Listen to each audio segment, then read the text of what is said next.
Zapraszam do zabawy, do rozwiązania testu ornitologicznego.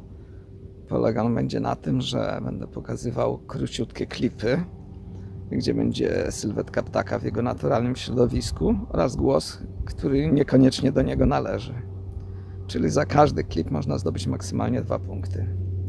Rozwiązanie na końcu filmiku. Napisz koniecznie w komentarzu, ile punktów udało Ci się zdobyć i jakie gatunki ptaków sprawiły najwięcej problemów. Zapraszam do zabawy.